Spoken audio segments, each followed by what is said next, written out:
now add the beans to your strainer. Don't do too much at the beginning so that like you can get a feel of what it's like. Okay, now we are gonna start the washing. Put a little bit tossed water directly into the strainer. Now, if you were in the kitchen, besides like instead of being outside, would you just use like, would you still use filtered water like that, or? You can use tap water because we need to like fry it anyway. So now the idea here is have because the beans itself will already be very fine, so it will go through the strainer. And then you will have your shells within the, the strainer, right? But then like the bean paste will go through the shelf, but then stay in the back, at least a big part of it.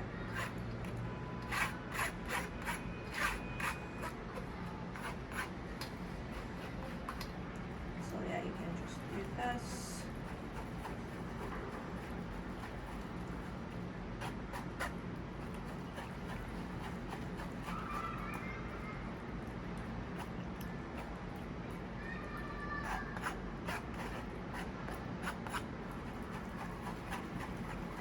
If it gets like a little bit thicker, you can just add some more water back in the strainer.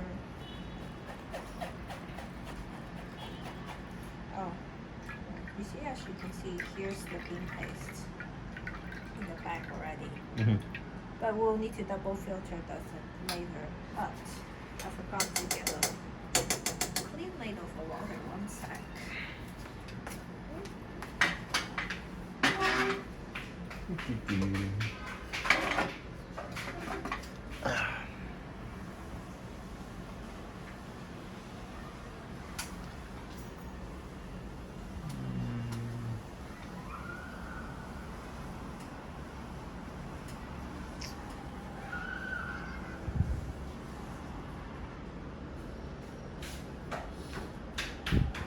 Give me a second. I'm just Excuse me, changing the exposure a little bit.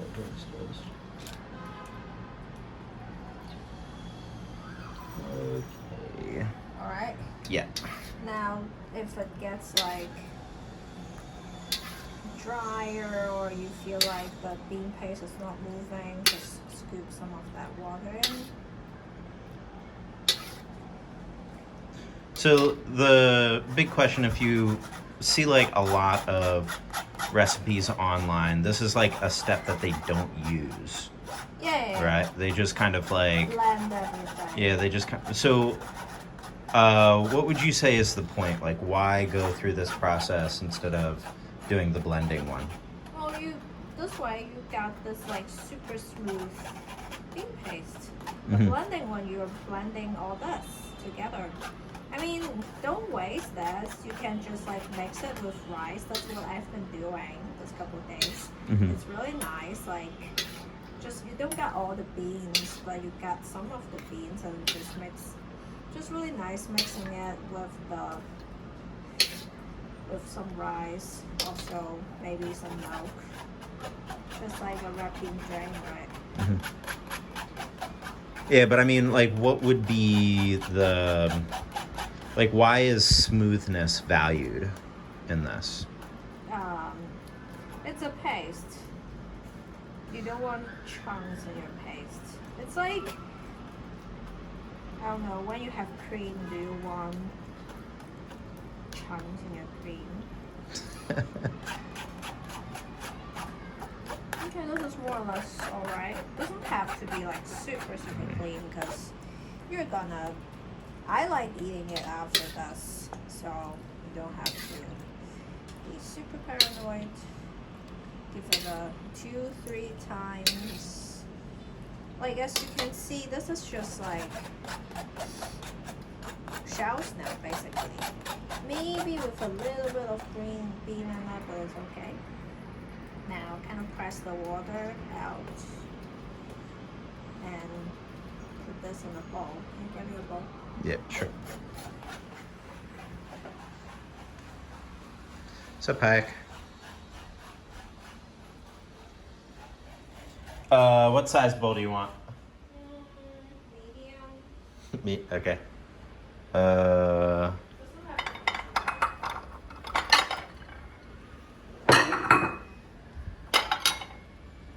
Rooster bowl? Sure, yeah. Here you go. Thanks. Now get a bowl to collect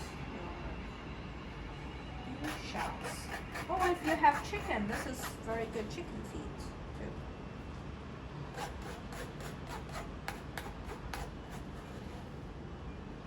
Or bird feet, I guess.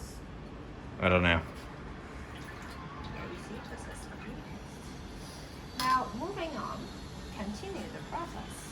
Now that if, like, once you get a feeling of it, you can just like do all of it. Uh-huh.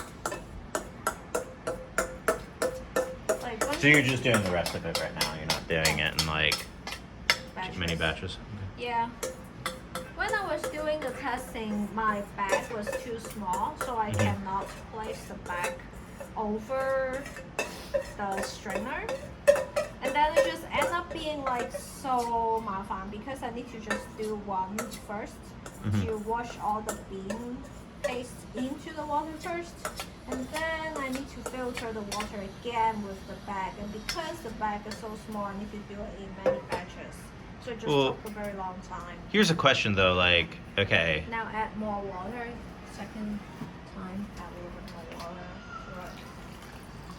water. So we're telling people because like we can just go downstairs to like our local market and buy one of these bags, right? So we're gonna tell people to use like an old t-shirt, right?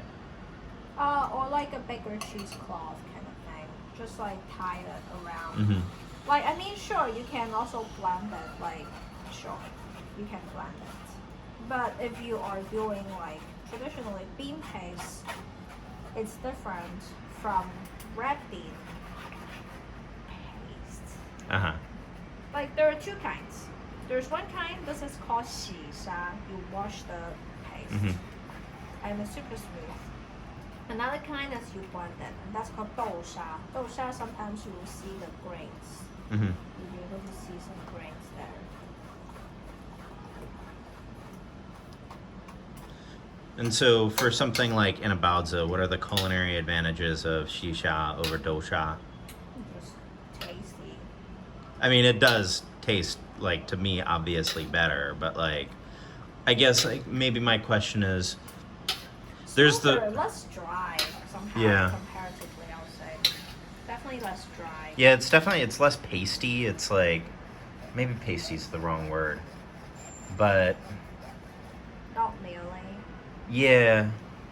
But like, I guess what I would say, like, the bakery around the corner from us, they use like dosha. They don't use this kind of like. Yeah, they use dosha. Yeah. Which. It's also okay. Yeah, sure. It's like. Yeah, it's also, it's not like, I'm not saying that red bean paste is not good. I'm just saying that this has its advantage. So it just depends on what you're making. If you want the traditional super smooth. Like, the one thing about the ones in mooncakes, like lotus paste, bean paste, and mooncake, those are this kind. They are super smooth. It's not blended. So it's like in certain things when dosha or like. Yeah, I guess it's just like maybe. Especially in pastries, this is used more. If somebody is looking at this and thinking like, this like washing step seems a little mafan, right? You Like. can blend it for the baozi. Yeah, I guess like what I would say is, you know, still you can make this at home, blend it. It's still delicious. Just don't use the store-bought ones. Yeah, don't use store-bought ones at all. Yeah, like they're really garbage, generally. Well, yeah. depends. Yeah, if you have some like artisan, I don't know, like Japanese wagashi place that sells bean paste, yes, use that if you can get that. But generally, the supermarket store-bought ones are just like the garbage. Right. just as garbage as the garbage truck found. I actually bought a bag of the store-bought paste a couple days ago. It was supposed to be a purple sweet potato paste. I should actually get in here a little bit. Sorry. Yeah. Sorry, guys. And I was looking at the ingredient list. The first, so although it's labeled purple sweet potato paste, the first ingredient is mung bean. Right. The second one is syrup. Yeah, I mean, especially like living in Shenzhen for most of my time here, like I basically only ate like the crappy red bean paste. And I really thought that I didn't like red bean paste for a while, right? But then So we went to Guizhou and had the proper xisha. well, I mean the shish, like the one in Guizhou is fantastic. Just like this one. But also even like, you know, moving here to Shunda. Oh yeah, when like, bakeries make their own red yeah, bean paste. When they make their own, like, yeah, it's like it's pretty good.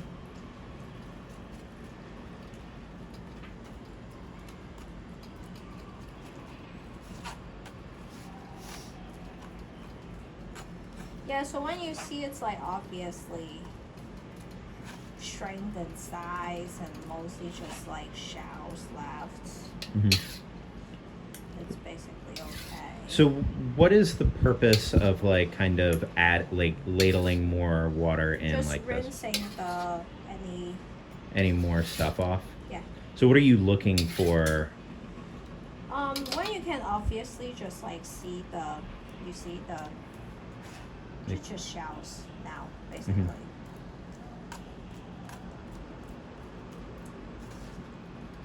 Oh, once you're done with this one, I'm gonna zoom in on the main camera. Okay, yeah. Yeah, I'm done here. I'm just pressing Okay, you wanna sorry, hang on, guys. I am putting this down. Enjoy the bottom. Okay, hang on. Okay.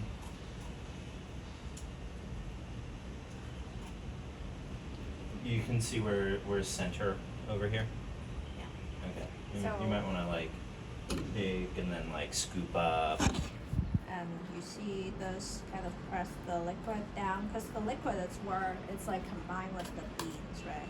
So press the liquid out and now scoop this into your bowl for shells.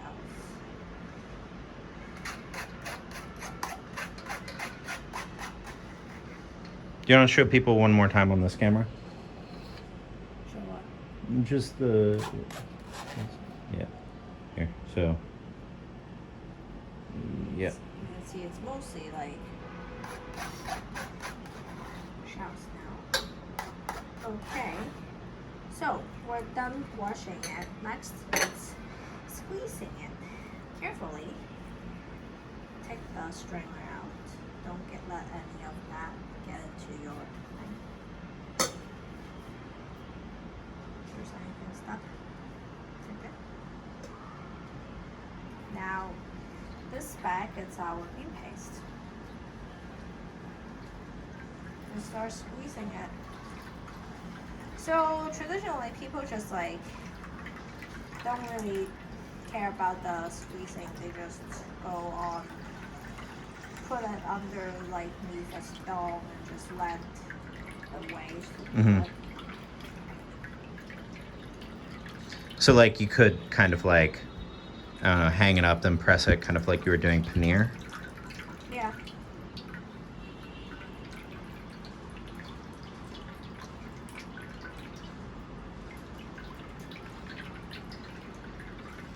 How long does it take to squeeze by hand like this?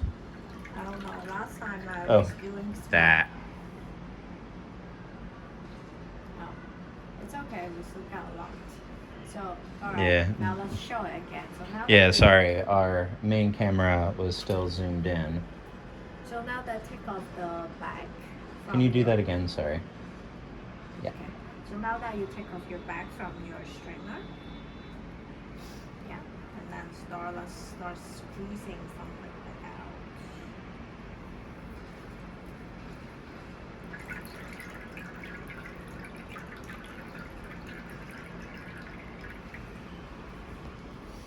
Yeah, it's okay. It's not too bad. It's already getting pasty. I can feel it. So for this liquid, you can double back it and strain it again. Like. Is that what you're gonna do, or are we just gonna be lazy? We're just gonna be lazy. I usually let it like set first, so that it kind of gets to the bottom, and then double bag it. I'll probably do it. What would be like the yield of straining something like that? You can get like about a quarter cup maybe. Depends on how thick the thing on your back is.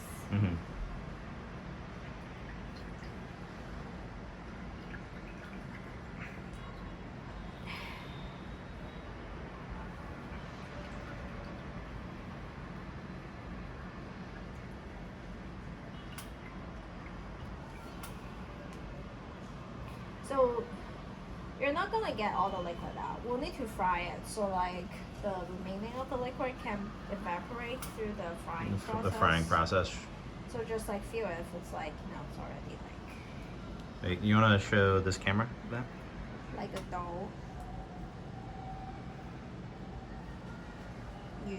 This is kind of good. All right, let's see how thick this liquid is. It's not too bad. It's not very thick. For this one, you can probably get like, I don't know, 2 tablespoons out of it. So we're just gonna... If you're lazy, you can also just drink it. This is like red bean soup. Yeah, I mean, I guess you could just turn that into some kind of like tongue shaky kind of thing, right? Yeah. You can like, I don't know, add sugar and ice to it. And it's a red bean soup. So I guess if you plan to drink it, use drinkable water. If you plan to double bag it, then... So should we show that process in the video? Double bag? Yeah. Let's see what time it is after we finish this. Okay. All right. So now let's fry. So we're not going to show it in this. Yeah.